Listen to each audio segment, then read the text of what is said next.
Welcome to the Back in Business podcast with Mickey Clark and Liz Barkley, both freelance business journalists. And both longing for Independence Day, when some of the pubs will be serving up again. I say some because we won't all be able to make it safe to an open pub, so don't think customers will come out to And play. other businesses that have got the go ahead are in the same quandary, Mickey. Will the customers come out to play? Yeah, the hospitality industry, Liz, basically is one of those that's really going to suffer. Some pubs are just too small for even a metre distancing, let alone 2 metre distancing. Others have, opened up marquees in their gardens to bring in customers, serve meals. Great in July. Let's shiver in November and see how we get on. But planning rules have been lifted too, haven't they? So that we don't have to wait to get planning for a marquee. There will be street cafes, all sorts. But as you say, I don't want to wait till November and see what the weather's like. No, that's right. That's the problem. It's a race against time as much as anything. So this is going to give them, from July 4th, it's all underway. We're booked into a local pub on July the 4th, but it's going to be in a marquee out the back. I'm sure that's going to be great, but they know that as the weather deteriorates later in the year, if we've still got these conditions, then a lot of them are going to suffer. They're just not going to get the money coming in. Well, I'm not coming to join you on the 4th because you didn't invite me. But I am buying, so what's yours? Oh, you can come as long as you buy Well, I one. said I'm buying. What's Oh, yours? miracles do happen then. Um, our business editor, Declan Curry, is here. Declan, it is a big day in England on the 4th of July, but not the same for Scotland, Northern Ireland, and Wales because they've got different dates.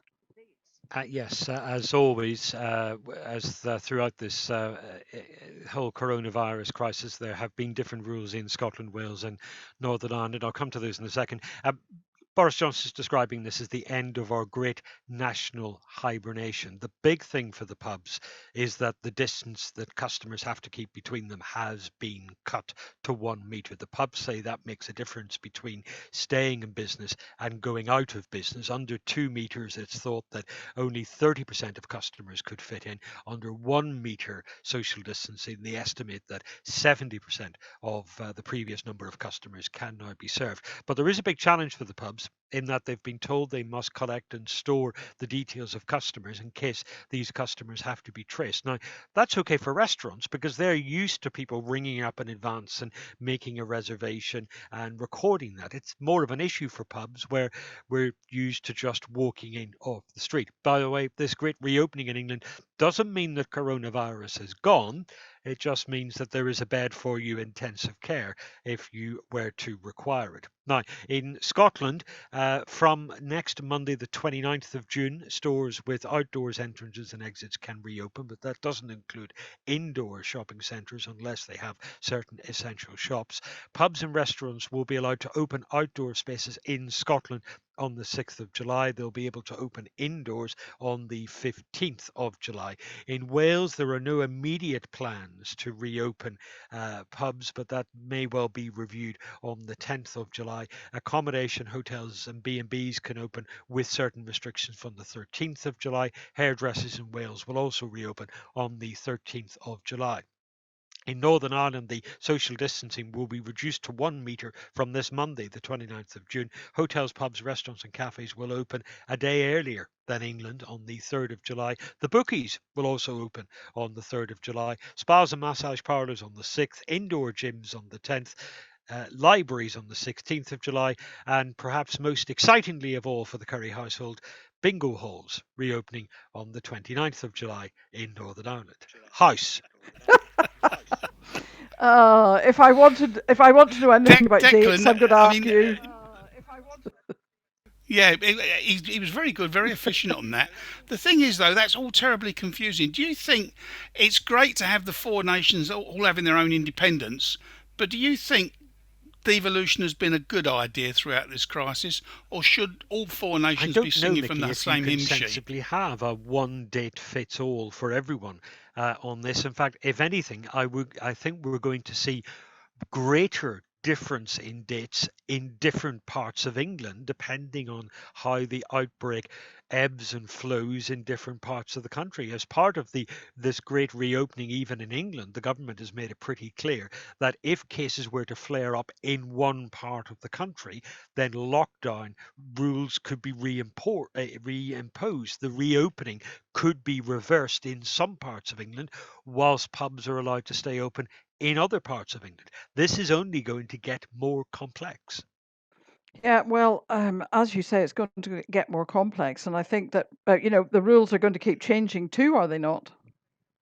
They may do, again, depending on the course of the outbreak. And that's the critical thing. The government is taking a risk here. There is a balancing risk between the coronavirus infection rate rising, as it has done in the United States this week. We've seen record numbers of new cases across Texas, California, and the south and west of the US, that's making some states over there reverse their easing of the lockdown. Government's running the risk of cases flaring up again here in the UK as businesses are reopened. But the longer the businesses were kept shut, the greater the economic pain. So there is a balancing act here. And have you learnt from any of the businesses that you've spoken to in recent weeks that they're optimistic that Joe Public, the consumer, if you like, will be playing ball with all this, because there are going to be a lot of people who just want to go for a casual pint who probably won't be prepared to keep registering in every pub they walk into, or waiting, or have table service, or have restricted access to other customers. It's not going to have the same ring to it, is it? And it's not just the inconvenience of it, Mickey, it's the fear. There will be a lot of customers who will think, I'm not sure that it's safe for me to go to the pub, to go to the restaurant. And that the theory is this, that people who appear to be more at risk of coronavirus infection are people who are older. Who are the people who've got the money to spend in restaurants, in pubs, day in, day out? It's older people. And that's the fear on the part of some economists, that the very people that could really boost the hospitality industry are those that might stay away because of fears about their own health. This is an awful dilemma for anybody trying to make these kind of decisions. I I can't imagine how difficult. I'm just pleased I'm not in politics. But Simon McVicker, our public affairs director, is here. Simon, how do you think the various UK governments working out these dates and when to open? What's going into these equations? Well, I think Declan has put his finger on it. The virus is at different stages in different parts of the country, and so therefore the devolved governments are reacting to the fact that they're slightly behind, especially southern England, in the development of the virus. But I do also think the devolved governments have been much more risk averse, and I think there is a little bit of concern that British government, is being a bit reckless, and they're all getting the same advice. They're all seeing the same scientific evidence, but the British government's pushing forward with the easing of the lockdown, and I think that's because they're under severe pressure from certain sectors of the economy. If you don't open now, you're heading for economic disaster. Yeah, it does seem to be the economy that's dictating the pace. So who's putting the pressure on? Who's putting the pressure on the British government? Well, I think you'll find that the British government are talking to the businesses, but they're also focus grouping and surveying people's reactions. And there was something in the papers last week saying they're spending millions on surveying people and getting their attitude. So they're being very much led by what they think the public wants. And Simon, if there are outbreaks, as Declan touched upon earlier in the country, is it going to be easy to shut down different parts of the country and still keep the economy going? Are people going to be willing to be shut down again and put into lockdown? Well, there's a very interesting experiment going on in Germany at the moment where they've shut down a city where one of the outbreaks around the abattoirs happened, and they put them right back into lockdown. Now, the Germans may be a lot more obedient than the British, as we're seeing from Bournemouth yesterday. But I think governments across the world are looking at the idea of locking down certain areas and saying this area is back to where we were, and people are not allowed to go into it. Who knows whether it's going to work or not? The British people are saying they want to observe all the rules, but there is definitely a minority who are determined to break them as well. Thanks, Simon. What about you, the public? Are you getting back to work, getting ready to get back to work, or worrying about whether you'll have a viable business left to go back to, or even relishing the opportunities? Email us at contactus@backinbusiness.org.uk. Visit the website, find us on LinkedIn, or we're on Twitter at business_backin. Now, throughout this COVID pandemic, reports have suggested that although men are worse affected health-wise in general, women will bear the brunt of the work crisis. Um, it seems that there are around 600,000 solo self-employed women, uh, mothers in the UK. So that's 1 in 8 of all solo self-employed people are working mothers. Now, that is quite a large figure, and we've got 3 women here to talk to us about all of this. Professor Julia Rouse of Manchester Business School, who has 2 children and is co-chair of the Gender and Enterprise Network. Sarah Pinch, Managing Director of Pinpoint Communications from Bristol, who has a 5-year-old, and Caroline Sargent, Director at Bounce Coaching and Development, a limited company who has 3 boys, 8, 3, and 1. If we're talking about working mothers here, Julia, you've done a lot of research. What's the impact on women running their own businesses, and is it better or worse than for employed women with children? Hi, Liz. I think it's much worse for women who are self-employed. The research would show us that women's freedom to invest their time in their businesses is constantly up for negotiation in families, even before COVID. So they kind of have to do everything else and then make time for their businesses, unless they're stronger in negotiating at home. You add into that so-called homeschooling, and I think that a lot of men in employment with partners who are women who are self-employed mothers are going to be basically relying on those women, and I'm really concerned that mother-led businesses are going to be the collateral damage of COVID-19. Julia, you're faced with lack of boardroom representation, unequal pay. Do those same problems apply amongst enterprising women who run their own businesses or freelancers, or is this a completely new, different ballgame? And how much impact or how much leverage do you think you're going to be able to get on their behalf? And what are the problems they face? Well, we have a massive gender gap in entrepreneurship. Of the 5 million self-employed in the UK, 1.6 million are women. So you can see 3.3 million are men. That's a mammoth difference. We have seen a massive growth in women's self-employment since the last recession. I don't know if people are fully aware that we came out of the last recession, jobs were created in self-employment almost exclusively until 2014, which asks us important questions around how we're going to get out of this recession. A lot of those jobs came from women entering self-employment, but there's also a real worry there. For me, there was a problem prior to COVID around the quality of that self-employment. But I'll give you a really scary statistic. Women who work full-time in employment earn 76% more than women who work full-time in self-employment. So that's a pretty shocking figure, and one that perhaps we haven't discussed as a country enough. And I mean, what basically can you do to put that right? Well, the 2 particular challenges that exist under COVID all go back to the fact we haven't got gender-aware policy. One is, I just think it's shocking that the Chancellor closed schools without putting in any mitigating measures to work out how mothers predominantly are going to cope with their job, and that's all the higher for self-employed mothers who don't have a boss to turn to negotiate with. The other issue we have is that women work in sectors that are more affected by the crisis because they tend to do more sort of embodied work. Whilst we might think about more sort of glamorous end of freelancing, the most concentrated sectors for women self-employed are childcare, hair and beauty, and domestic and care services.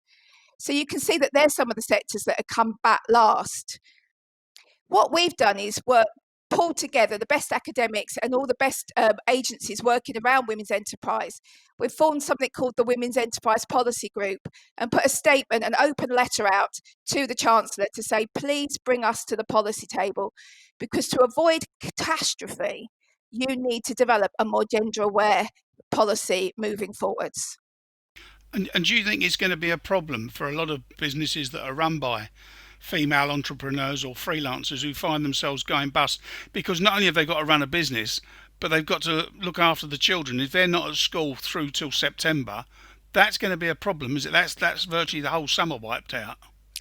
And I'm not convinced they'll be back in September. I'm not convinced. One of the pieces of work that working mothers do is to coordinate nurseries, schools, work, and other care or family routines. That piece of work tends to fall to women. We don't know when our children are going to be in school, which days they're going to be in school, how long they're going to be in school. And that makes going back to business extremely difficult. So one of the things we need most of all is realistic planning and realistic understanding about when particular children are going to be in school so that women can commit themselves to trading on particular days. Okay, let's bring in Caroline Sargent now, who runs her own company, Bounce. Good name, Caroline. What exactly is it you do? Thank you. So I'm an executive coach, and with Bounce, I work with individuals and organisations to help them have more energy and spark in what they do. And actually, it's very relevant at this point in time because it's also helping them build their resilience and bounce back as well. So, from a personal perspective, I'm kind of having to practice what I preach quite a lot at this You've got point in 3 time. children. Are you sharing parental I duties, have, or are you yes. stuffed basically? Probably more of the latter. Partly sharing. My other half is a key worker though, so he's out most of the time. So childcare has come down to me, and because of their ages, it's quite varied. So I've got an 8-year-old that I'm homeschooling. That initially I loved because I used to want to be a teacher. I now really would never want to be a teacher. I have so much respect for his teachers. I also have a just turned 3-year-old who we've been potty training, so another exciting adventure during lockdown, and a 1-year-old. So if it was only the 8-year-old, maybe it would be a little bit easier because I can put him down to do some of his schoolwork, his online learning. I can't do that with a 1-year-old and a 3-year-old. So trying to get that balance right has been really, really tough. Can we bring Sarah Pinch in at this point too, Mickey, and let's hear what both Caroline and Sarah think of what Julia's had to say. Sarah, you're running Pinch Point Communications, and you've got a 5-year-old. Presumably, you're hearing, you're thinking and agreeing with some of the things Caroline said. But what do both of you think about what Julia said and what Julia's research has thrown up? I think it's outrageous. I mean, I've done a lot of research about why women don't get into the boardroom, and that's pretty hard hitting in terms of the discrimination that they experience, the decisions that are made about them and not with them, the ability for the men who could, step aside and support women to come into the boardroom and are not doing that. But I think the entrepreneurial research is new to me, Julia, and really is quite alarming. I think that this period of COVID-19, I was out walking with a girlfriend this morning, and I was saying, actually, I'm really, really worried about the long tail of the mental health issues of working mums. I have never ever wanted to be a stay-at-home mum ever. I went back to work when my daughter was 4 months old, been really well supported by my husband, and been in a privileged position of being able to pay for childcare.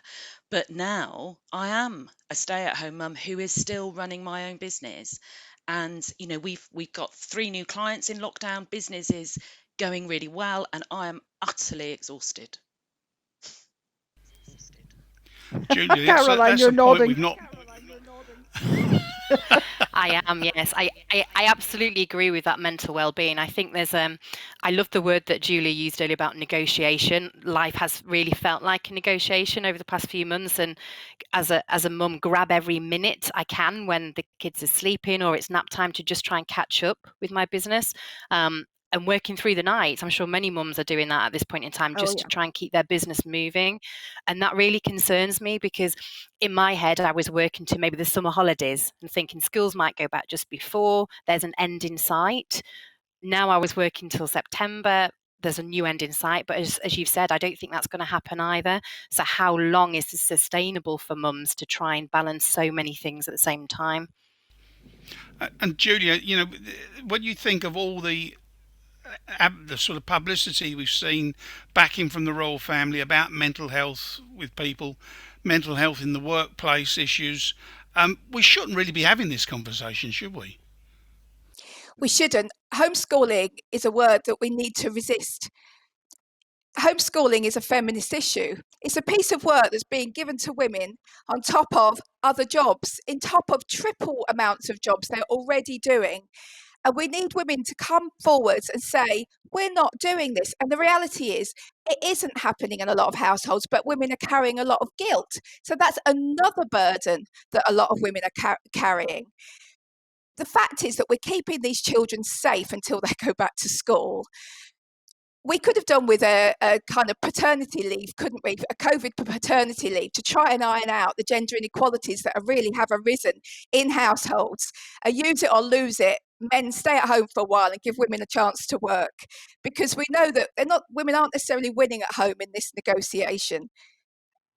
Um, Julia, you talk about negotiation, but let me just ask Caroline and Sarah, what do you think about that whole point about negotiation? How hard do you try? What do you get? What kind of pushback do you get when you do negotiate?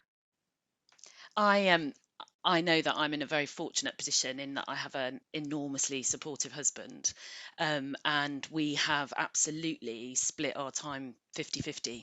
I mean, literally done a morning shift, an afternoon shift.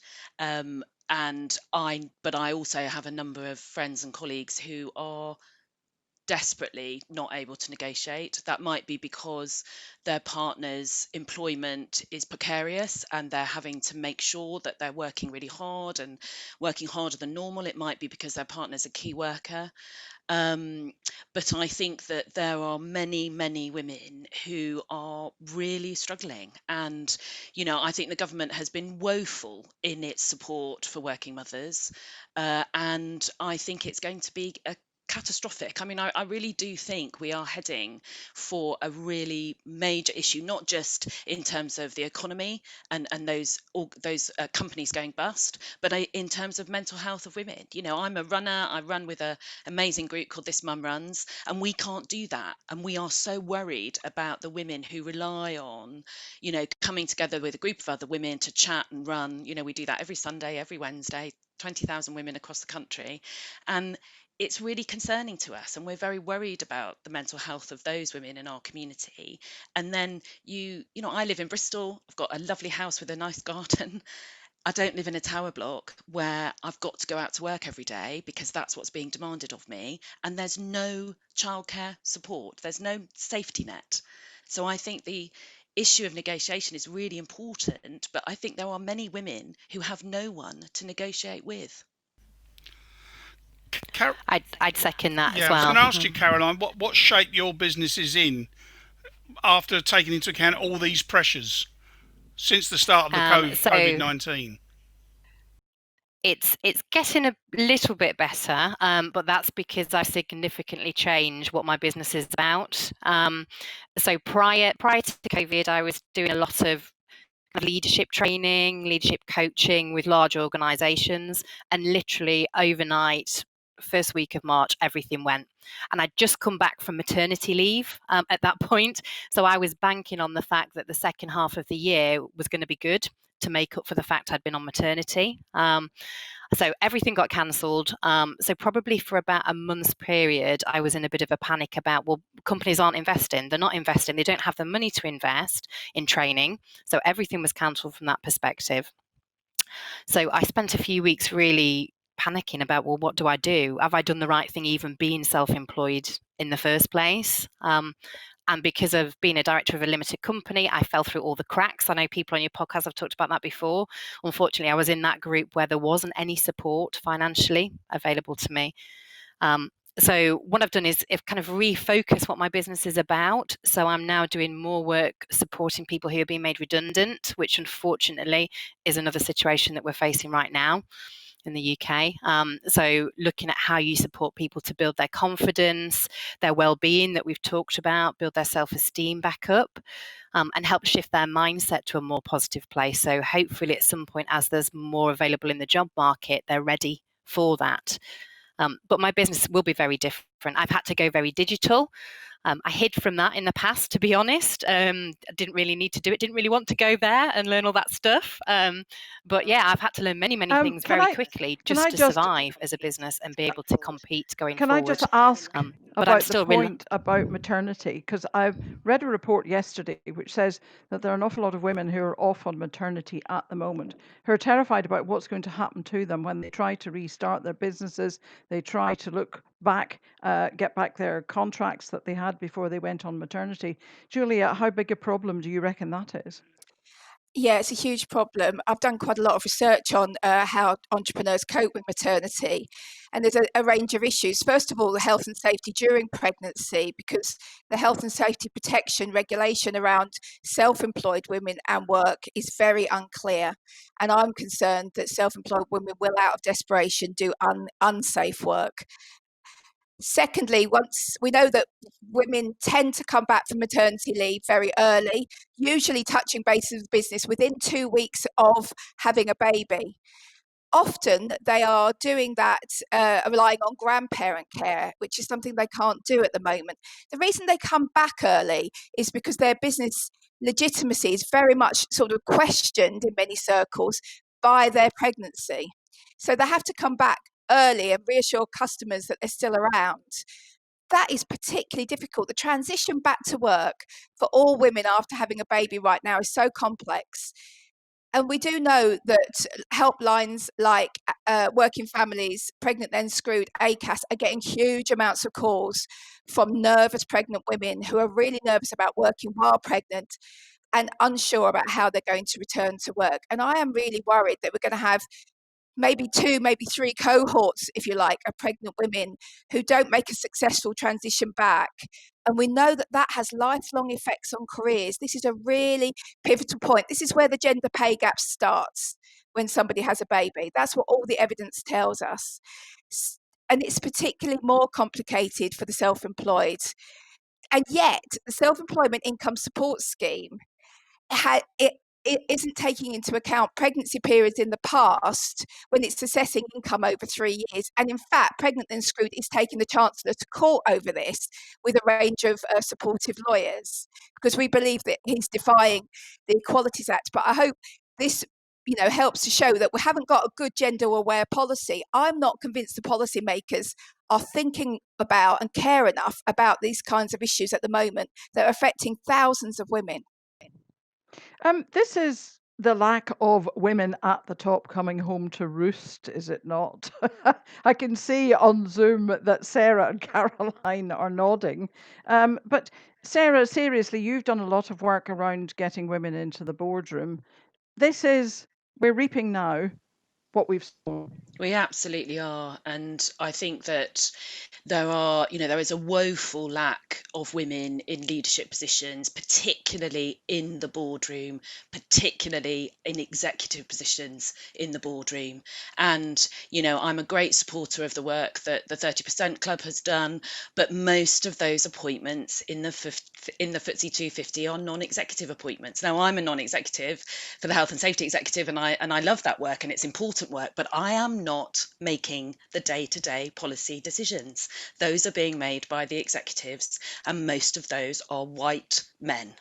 And we still have a major, major problem. And one of the things that I am passionate about is why don't organisations implement something like the Rooney Rule in the United States, where you must employ a qualified and competent black man to become a coach in the National Football League. And I am lobbying very hard for organisations to consider something called the Rosie Rule, which is the name of my daughter, which is interview a competent and qualified woman for every senior leadership position in your organisation. This is not favouritism. They are competent, they are qualified, and if they don't get the job, give them some really serious coaching and mentoring so that next time they do. I can hear in my head a lot of women sitting listening to this thinking, hang on a minute, I'm running a business, I don't have any children, but what gives you, who have made the choice to have children, the right to tell me, who has perhaps not made the choice not to have children, or not been able to have children, or whatever their circumstances have dictated, that you are worse off in this current market than I am? This argument rages around workplaces all over the place.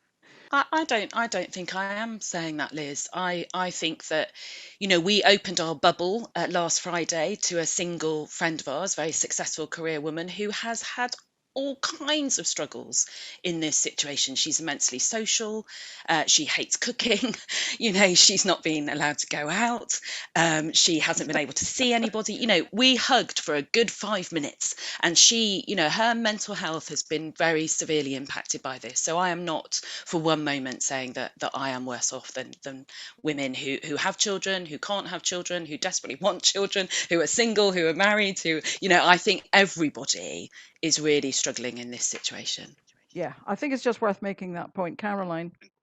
Yeah, I'd absolutely echo that as well, because I think it sometimes becomes almost a bit of an excuse or a stigma that I'm a mum, and then people don't hear what you have to say then, because they almost think you're hiding behind the fact you're a mum and you can't do things because you've got the children. But absolutely, I think I have many friends who don't have children. I have many friends who have grown up children. And initially, I was looking at them as they were getting a lovely suntan in the garden on furlough, thinking my life is so different. But they have different challenges and stresses and different things that they've got to work through and cope with as well. All I can compare is how does my life and my well-being feel now compared to how it felt before COVID, and what can I do for myself and my family to make sure that when we come out of it, whenever that is, we're in a good place, both financially and from a mental well-being as well. Liz, can I come in on that as well? Yes, of course. My position on that is that we were all mothered, and we will all be looked after when we're older by a generation that women are producing and caring for right now. And if COVID has taught us anything, surely it is that care is a social good. It is not just a private matter. I think that's a very strong point on which to possibly end this. Mickey, I thought you wanted to come in with a final point. I could hear you. I could see you going. Well, I just wanted to ask. Yeah, I'll do that anyway. I think I wanted to ask all three ladies very quickly. Do they agree with quotas at the top in the boardroom? I have always said that I don't, because I think that there is a danger of favouritism, of people thinking that that woman is only on that board because someone set a target. I think it's about how do we interview, how do we advertise jobs. There are loads and loads of appointments, Mickey, that go nowhere near what you and I would recognise as any sort of recruitment policy or process.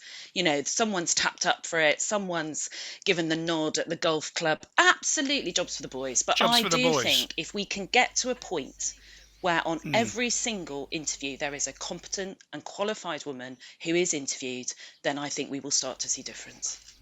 And Caroline? I'd agree, absolutely. And I think it's about helping women earlier on in their careers get to those opportunities. So if they're having breaks because of maternity, they're able to come back at the same level, if not higher, to what they were before, and helping them feel more confident when they get to those interviews to be more successful of getting those jobs as well.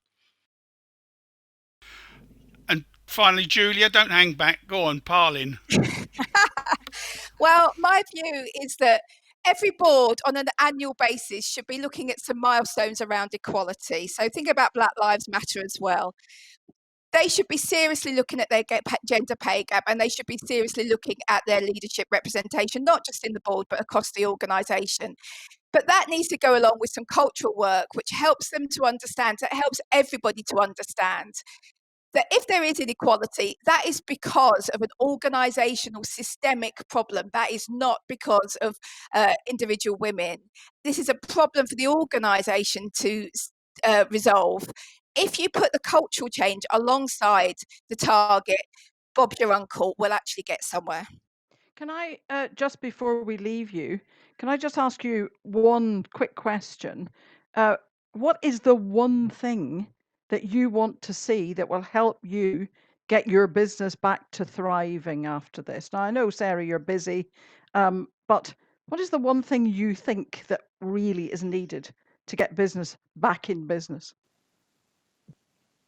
I think there needs to be a really serious think about how we care for our children and how the government can support that. So I employ a number of women who have children. I would like to pay for their childcare, and there is no benefit for me. I can't do that in a efficient way for them or for me, and I would really like to be able to do that. And I think that we need to think really hard. I think Julia's absolutely right. Care is not a private matter. It is for the social good. It is an enabler for business. And I don't think there's anyone in government at the moment that understands what an enormous impact it would make on the economy and on the mental health of women if they looked at some really meaningful changes to how childcare is funded and what's able for business to support that. Caroline? Caroline, one thing? So one, it's hard to find a one, isn't it? So I know. absolutely with childcare, because I am in a situation where I need to be earning in order to send my children to nursery, but I can't do that. It's kind of chicken and egg. I think there's a broader thing for me in my business, which is, aside from supporting me, it's how the government can support my clients and the organisations that I work with.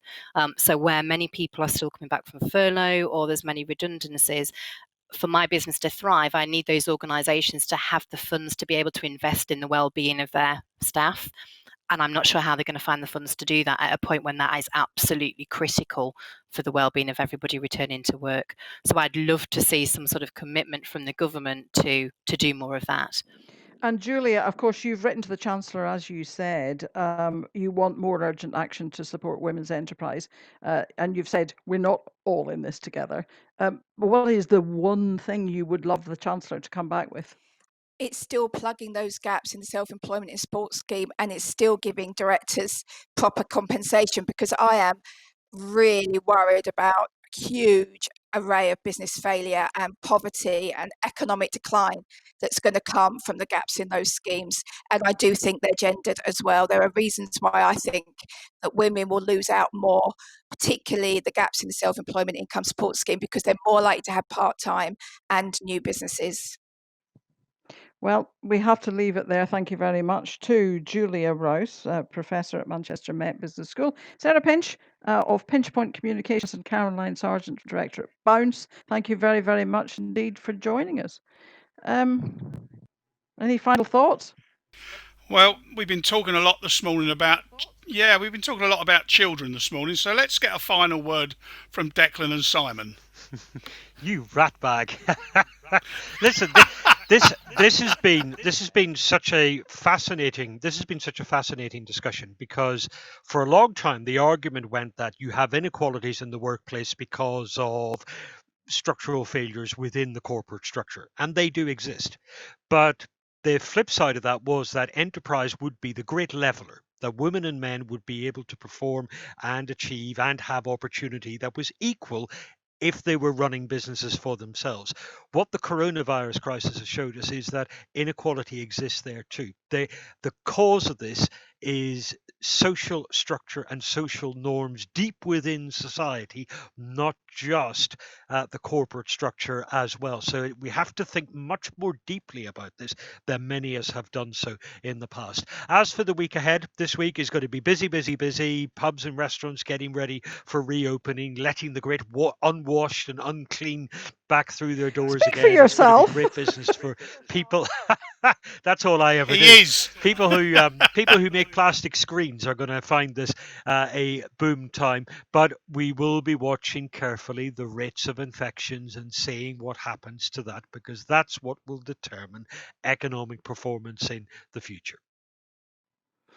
Simon, are you still with us? Any final point you'd like to Yes, add? I am. I think the childcare point is very powerful. I think that it is a campaign issue that I think if we got our act together, we could make some progress on, because I think within government and within Parliament, there would be a very big audience for the messages we're saying today. Love the idea of the Rosie Law. I think that's something we should campaign on. So, these are not impossible goals. And I think people are talking about them in Parliament, but I think we need to get ourselves organised a little bit more around them. Well, let's do that then. If you'd like to put your two pennyworth in, then contact us at by email. Contact us at backinbusiness.org.uk. Find us on the website and LinkedIn, and you can find us on Twitter at business_backin. Next week, we'll be recording on the eve of the reopening, and we'll be hearing about some of the preparations of some of the business people we featured on the podcast already. How are they going to get fully back in business? Thank you to everybody, and see you then.